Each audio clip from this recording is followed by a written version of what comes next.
When viewed on the map, the Ilocos is a thin ribbon of land hedged between the Cordillera and the teeming South China Sea.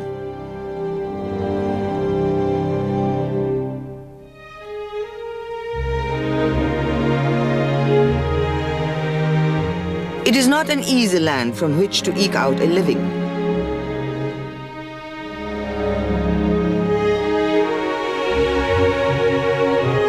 But the Ilocano has done precisely this and built his culture, his very life, from this challenge.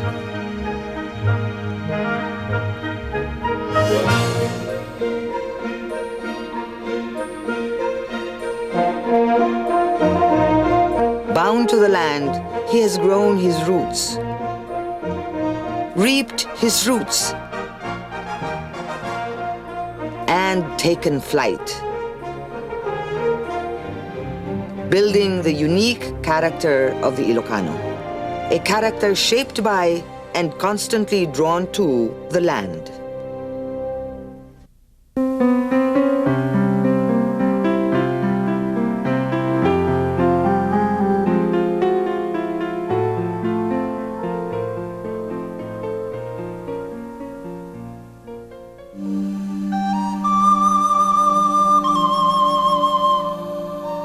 The narrow northwestern coast of Luzon, directly facing the China Sea, is the domain of the Ilocano.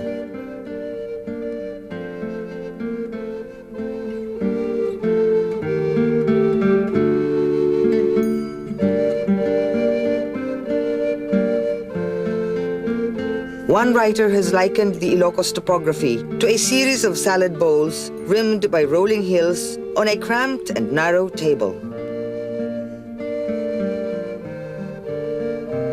Thus, starkly contrasting landscapes are seen all throughout Ilocos Norte and Ilocos Sur.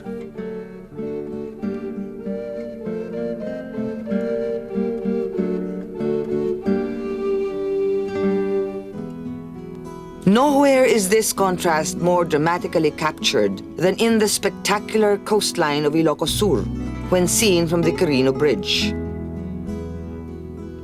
Here, both mountain and sea come close to one another.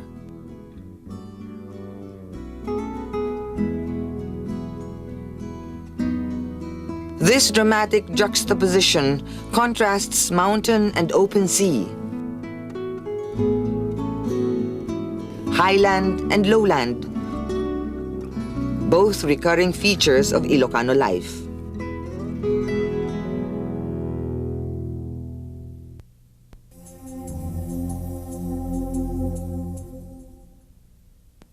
In the sand dunes that stretch from La Paz in Lawag to Paway, we see the only desert in the Philippines.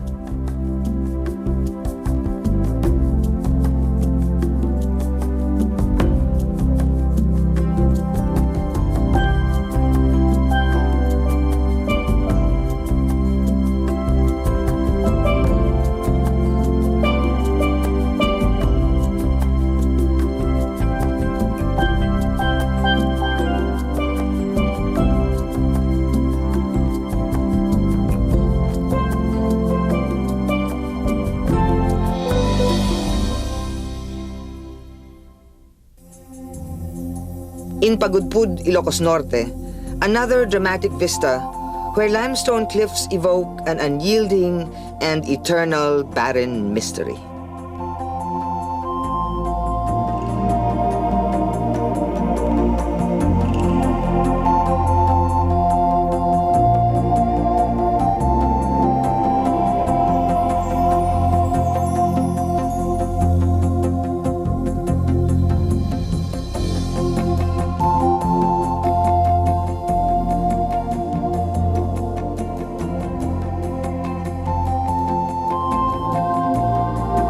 While in Bacara, precious flatlands yield an extensive network of rice fields.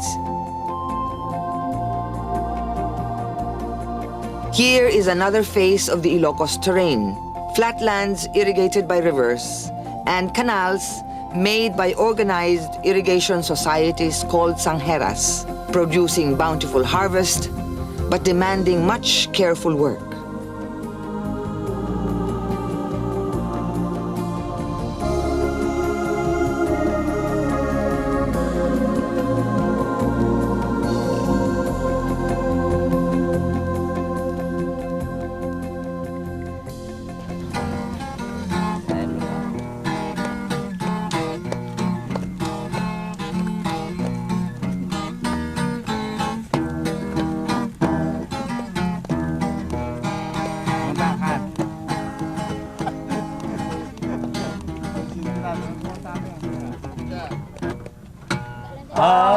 linawin mo, pusok hindi naman.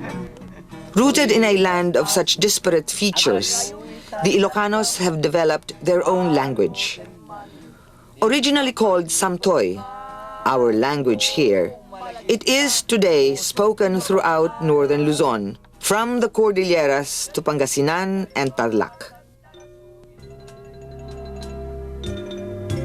Ilocano is an old language, so old that the epic of the Ilocano, Lamang, is sung in a language still easily understood today. Lamang tells of the brave exploits of the culture hero Lamang, renowned for his bravery and single-mindedness. His bride, Doña Ines Canoyan, is a virtuous lady known for her diligence, thrift, and industry.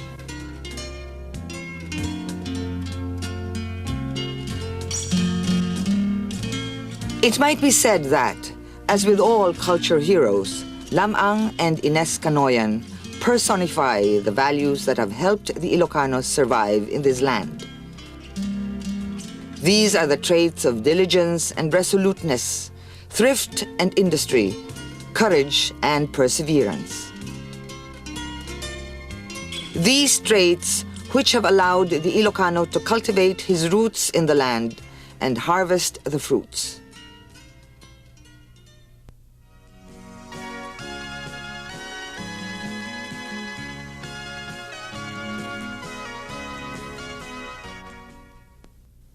The Ilocano farmer has long grown rice. In fact, up to the 18th century, Ilocano rice was exported to southern China. It was a period of prosperity for the Ilocano farmer, who, aside from rice, also grew his own cotton. Woven into blankets and textiles, Ilocano cotton was exported to other Philippine provinces and as far as Mexico. Rice, cotton, and tobacco too.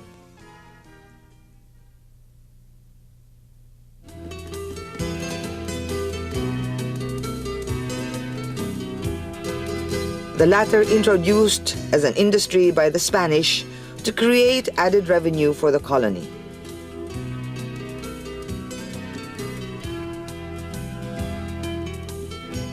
In Ilocos, tobacco was an obligatory crop for the farmers who would sell it at a fixed rate to the government. This tobacco monopoly, which lasted from 1781 to 1880, was cause for many abuses.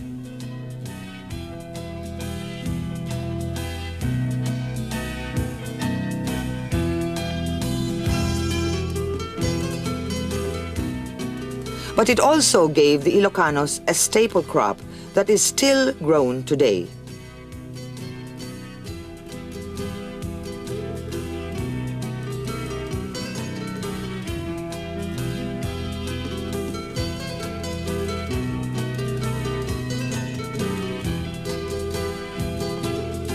Locally grown Virginia leaves are exported today, the dry weather and sandy soil of the Ilocos so fit for tobacco.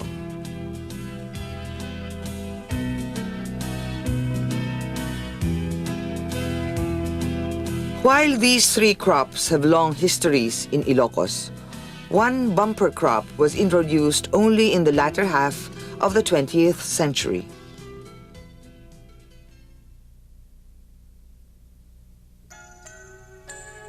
Garlic was actively promoted as the white gold of Ilocos in the 1960s and continues to be harvested and exported to the Tagalog region. In the variety of produce made from local crops, we see the legendary frugality of the Ilocano, but creativity too is very evident.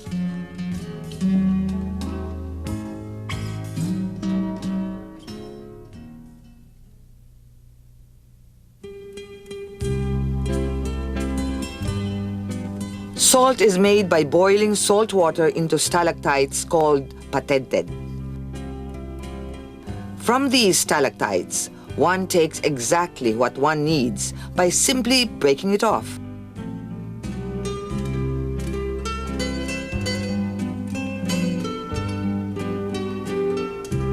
Ilocano cuisine is characterized by simple country food, leaning towards the salty and the bitter.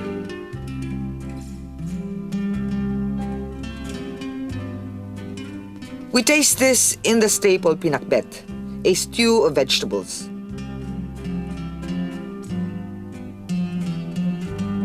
In the dinengdeng of boiled vegetables.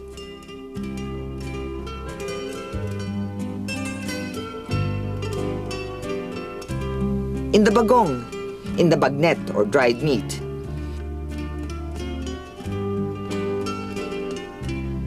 In the papaitan and kinilaw of goat meat and innards. These staples of Ilocano cuisine rely heavily on the philosophy of taking what there is and drawing from these the most basic of flavors.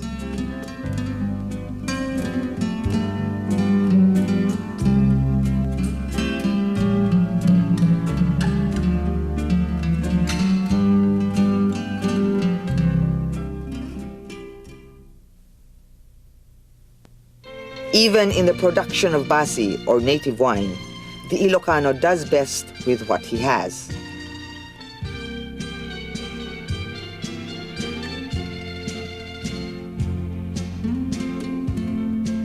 Sugarcane juice is extracted painstakingly through a Carabao-powered mill.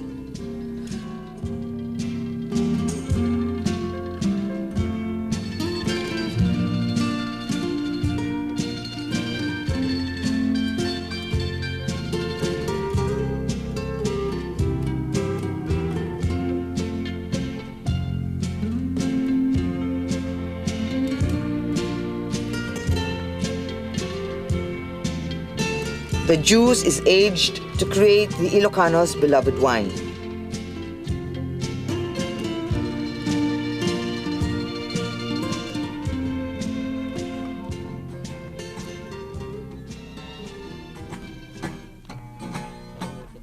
Dungdungen kanto, onay o onay, kinreonen kanto, sisingamay, tol-tolo den kantot, na lumamay pagamwanen, inkantong malibay, anay puso, anay, anay, nasa'y. So loved is this wine, and so much a part of traditional Ilocano culture, that in 1807, a revolt was staged because the Spanish government wanted to increase revenues by creating a monopoly and increasing the taxes on the production of basi. In the same way that rice, cotton, tobacco, and garlic are considered fruits of the land, so too can weaving and pottery and the gamut of Ilocano crafts be considered fruits wrested from the land.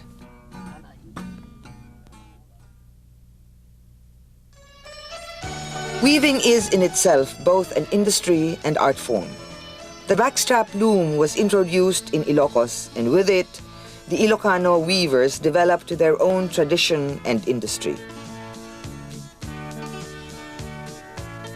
The textiles of the Ilocos were renowned for their sturdy interweaving of both warp and weft.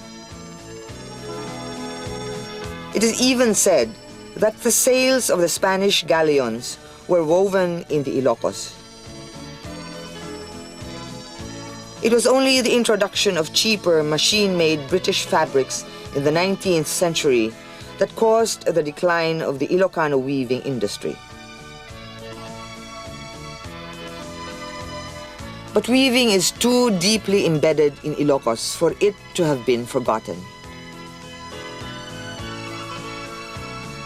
Textiles play an integral part in traditional Ilocano life, playing a role in such milestones as birth, marriage, and betrothal.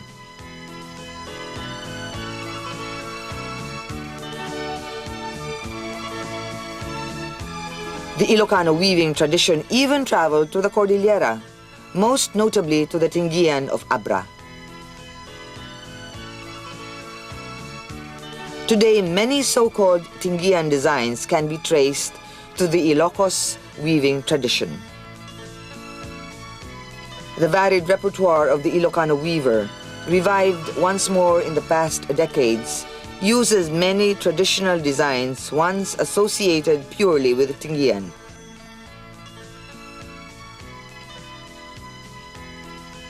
In weaving towns like Sarat, Paway, Sulsona, and Vigan, the highly complex op-art designs have their own indigenous names and inspirations.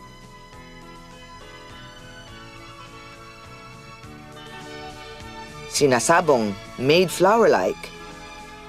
Sinalawa-lawa, or made cobweb-like. These are only a few designs in the varied repertoire that includes horse and human figures, double-headed eagles, checks, plaids, and geometrics.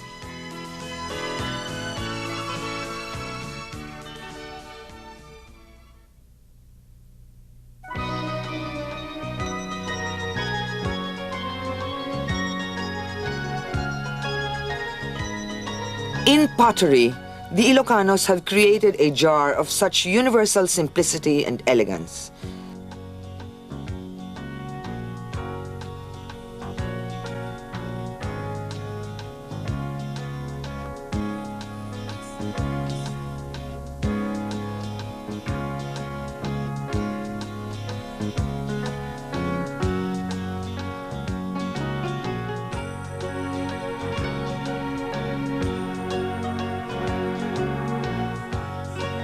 This is the burnay, made from the dark brown clay of the Ilocos and turned on a potter's wheel.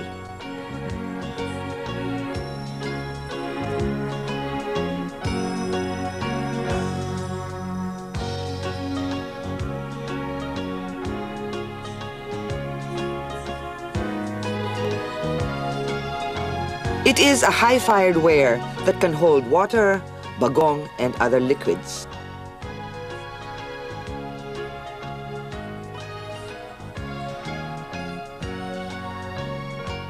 Inspired by Chinese shapes, the burnay now adds to its list of uses the decorative aspect.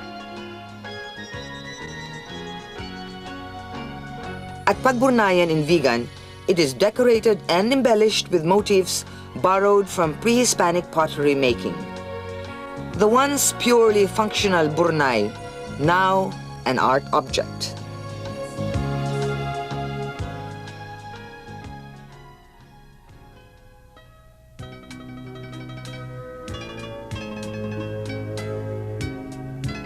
Another craft currently undergoing a revival is furniture making.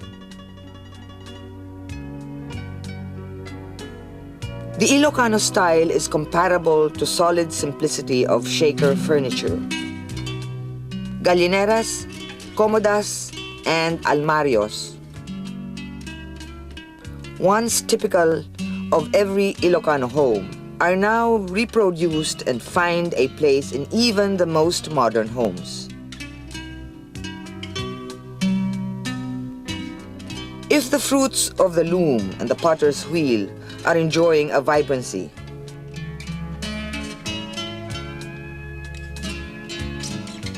other craft forms are in need of revival,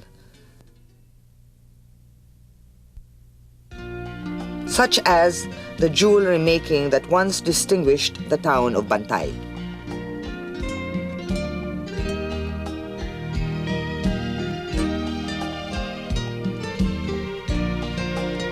Here, spun gold and silver threads are filigreed into traditional designs called tambourine.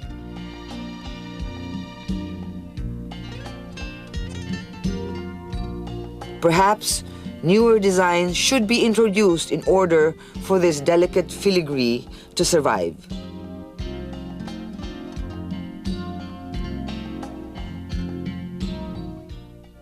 All these flavors and forms are fruits of the land. But the Ilocano has not stopped there. The land that has rooted him is also the land that shaped his accomplishments, that guided his flight.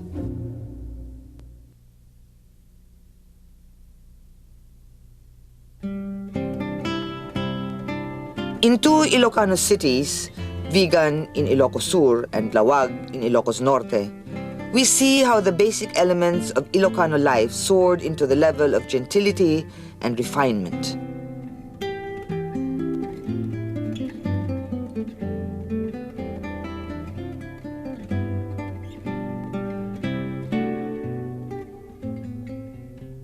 Vigan was once an island surrounded by a river, and on this hilly island, the conquistador Juan de Salcedo founded the city that was to be the most important administrative and ecclesiastical center in northern Luzon. The seat of several schools, the cradle to poets, revolutionaries, statesmen, artisans, and craftsmen. Many visitors have remarked on the charm and graciousness of the city. Not one, but 3 town plazas grace Vigan's layout. Plaza Encarnacion,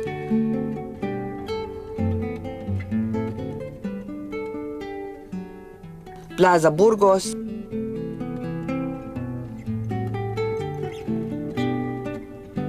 and Plaza Salcedo.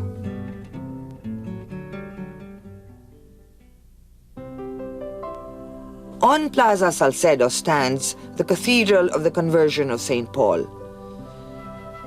Take notice of how the bell tower stands apart from the church, a precaution against earthquakes. This tower rises, an octagon soaring from a square base. The octagon is a nod to Chinese feng shui. It's a lucky shape, for there are no corners in which bad luck can hide. The cathedral was the seat of the Diocese of Nueva Segovia starting in 1758, and fitting for such a seat of ecclesiastical power, the cathedral's facade commemorates the conversion of St. Paul. A stately elegance of Ionic column marks the church's exterior. It might even be said that the facade is typical of the Ilocano churches, projecting in the triangular face a strength and severity that can be described as Ilocano.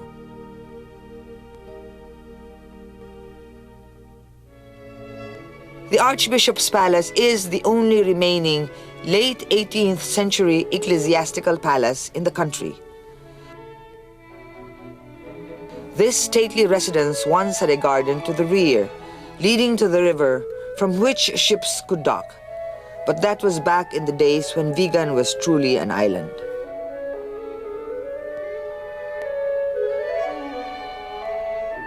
In the homes of Vigan, we glimpse more of history as well as personal taste.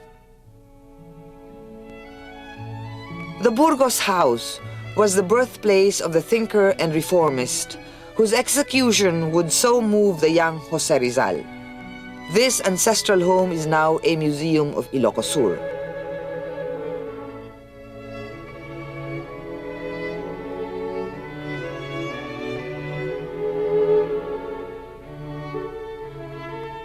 The most interesting feature of the museum is a series of paintings commemorating the Basi Revolt of 1807.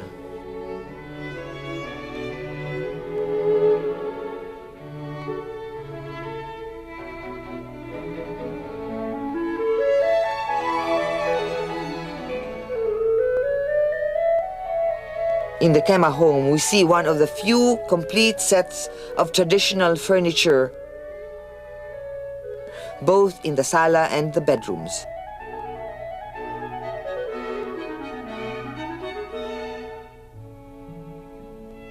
But more than the fine furniture, The house boasts of several features that attest to the stylish practicality of period architecture. The volada or corridor separates the inner rooms from the windows and the street outside. There are also charming decorative paintings on the ceiling,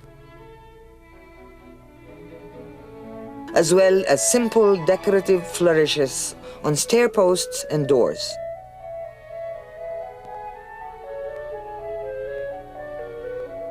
Other homes show how old structures can be transformed into modern living spaces.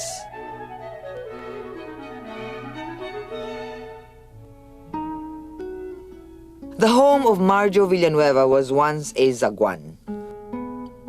Today, it is a charming modern home that blends traditional vegan features with the owner's collection of sculpture of the Highland Tingian.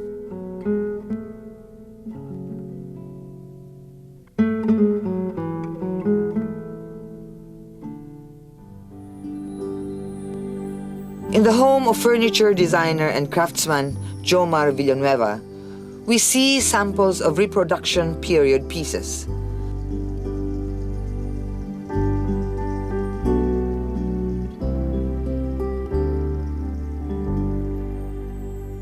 But the most engaging feature of the house is the garden. Once again, present-day life adds a dimension of vitality to the old structure.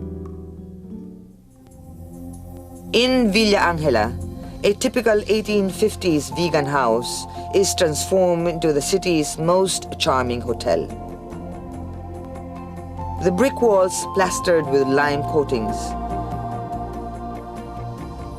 the azotea with its wide balusters, the caida or stair landing which leads to the spacious dining room,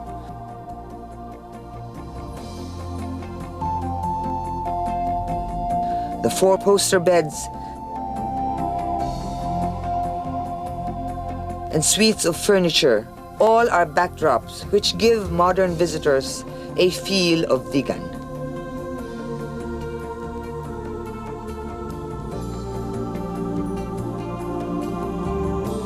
These and other buildings have put vegan on the World Heritage List, just as the list of vegans' prominent sons and daughters have assured the city a place in Philippine history.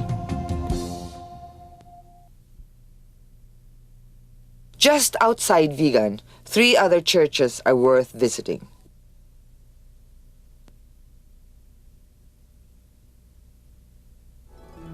The Church of Santa Maria, also on the World Heritage List, is dramatically situated on a top of a hill. Framing the church are 2 wide staircases, one leading to the town proper, the other to a cemetery now overgrown by vegetation.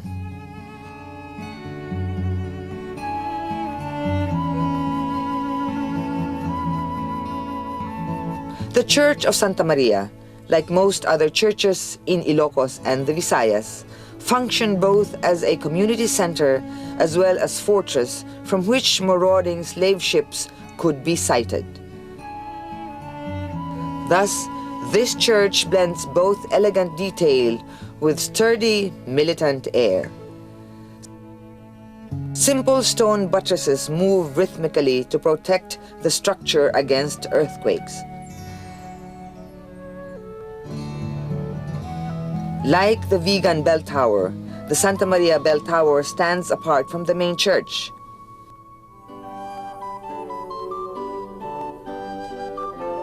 Inside, neoclassical stone altars set deeply into sanctuaries create a dramatic effect.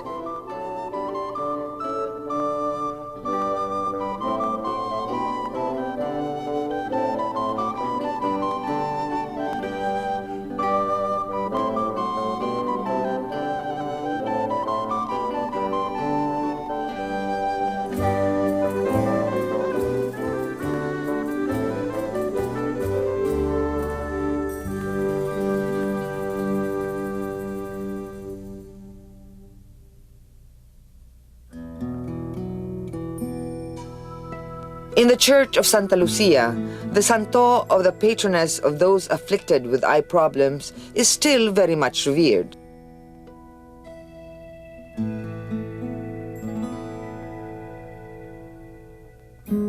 Santa Lucia's dress is almost obscured by the silver ex votos, or commemorative pledges, placed there by those whom she has helped.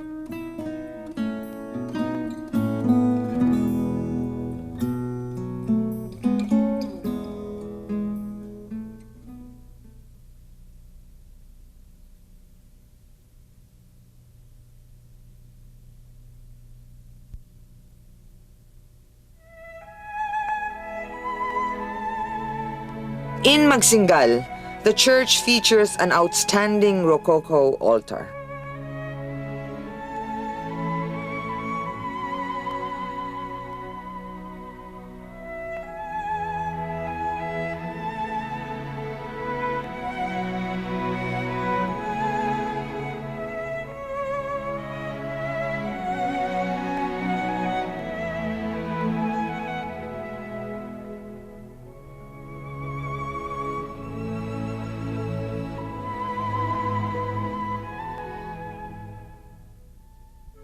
Moving into Ilocos Norte, one comes into the city of Lawag.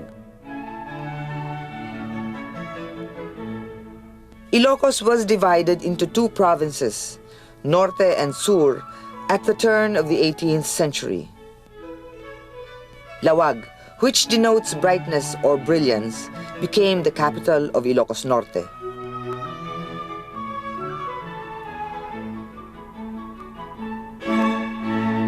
The approach to Lawag is among the most dramatic of Philippine vistas. One crosses a river and then comes into the bustling town through the central plaza.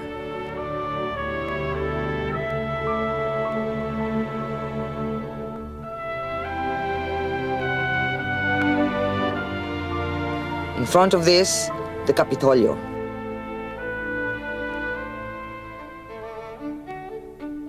And near the plaza, the cathedral and its bell tower. All over this classical town arrangement, the tartanillas, wide carriages unique to Lawag, ply their trade.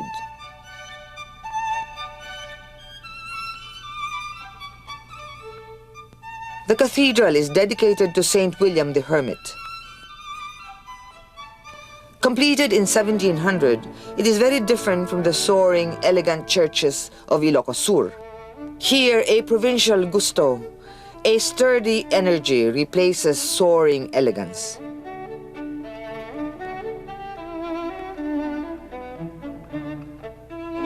Lawag has its own museum, the Museo Ilocos Norte, housed in a building that was once the headquarters of the infamous tobacco monopoly.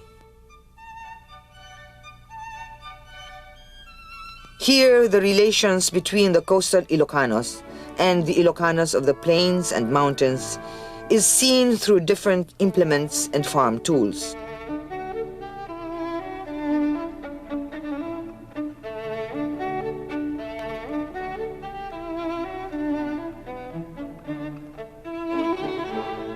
Here too, one can see the weaves, Abel Iloco, that have given the Ilocano weaving industry a contemporary feel.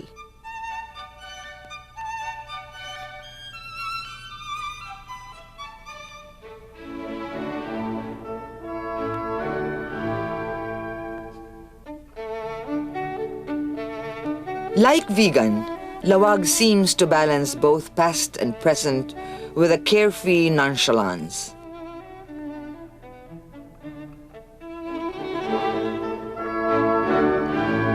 Tartanillas meander along wide streets bordered by trees.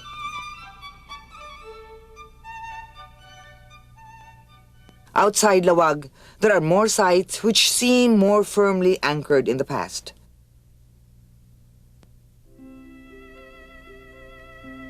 The Paway Church, with its scrolled buttresses and massive facade, is an example of how the Ilocano has taken flight. Like most Ilocano churches, it had thick walls and served both as community center and fortress.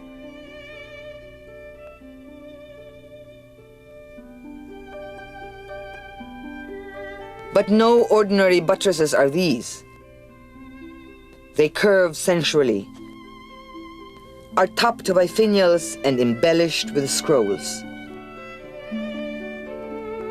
The church was built in 1710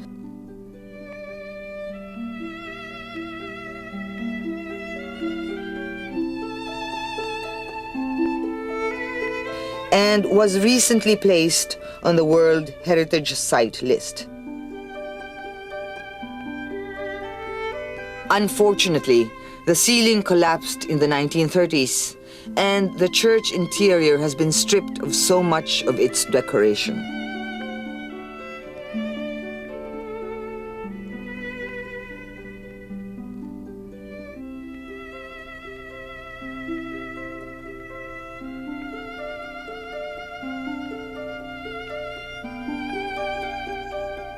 In Sarat, both church and convento overlook a river, giving the church complex a timeless pastoral quality.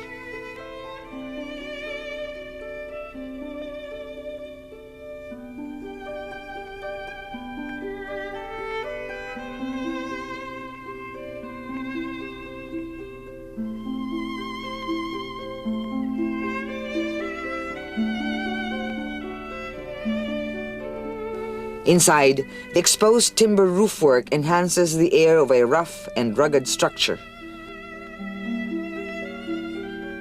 A home for the faith in a rough land. While there are many churches in Ilocos, not all of them are raised to the same faith. Batac is the birthplace of the independent Philippine church founded by Gregorio Aglipay. Aglipay believed that the church in the Philippines would only grow if it declared its independence from Rome. Thus, his church, the Aglipay Church, promoted the use of Ilocano and Tagalog rather than Latin. His independent church now has many branches outside of Ilocos.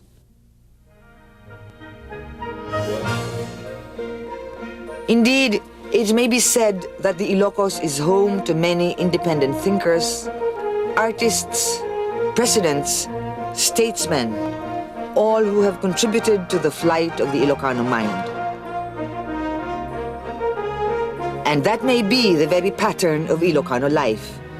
For these hardy people, bound to their peasant roots, harvesting the fruits of this demanding land, and then taking wing to build cities, churches, homes, schools, nations. The Ilocano is at once bound to the land and able to take wing.